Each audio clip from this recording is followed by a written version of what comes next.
Shout out everyone! This is Quintuhan. And of course, meron tayong in-unbox before ng product ng Mauno, yung AU-AM200. And of course, gusto ko iparinig sa inyo kung ano naman yung nagiging tunog. But before that, kailangan kong ipakita sa inyo ang setup ng ating Mauno. Of course, nandito yung Mauno na microphone at nakakabit dito sa ating microphone. And of course, meron tayong nakakabit na headset. And mamaya-maya guys, ito ang gagamitin kong kable, yung USB-C.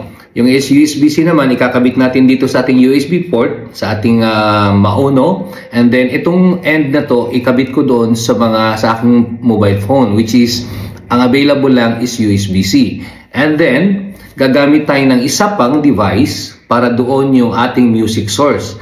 Ang gagamitin ko rito para less cable ako at malinis yung aking table ay yung Bluetooth. So, ito yon, i-Bluetooth ko dito sa ating machine. Tara, pakinggan natin kung ano yung tunog ng Mauno sa kanya-kanya mga effects. Okay? Tara, samahan niyo ako. Bye!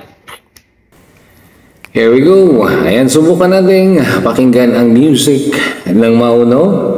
Ayan. AU-AM200. Let us try.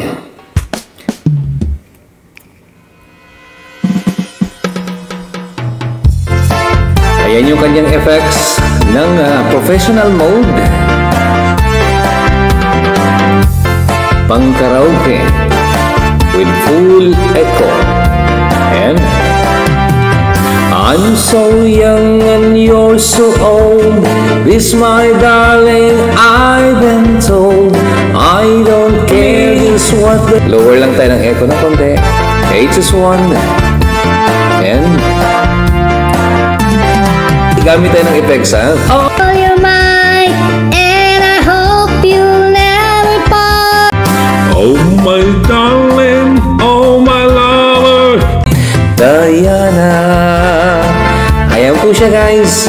And thank you very much for listening. Ito na try lang po natin ang Mauno AU-AM200. And thank you for watching. Sana nagustuhan nyo.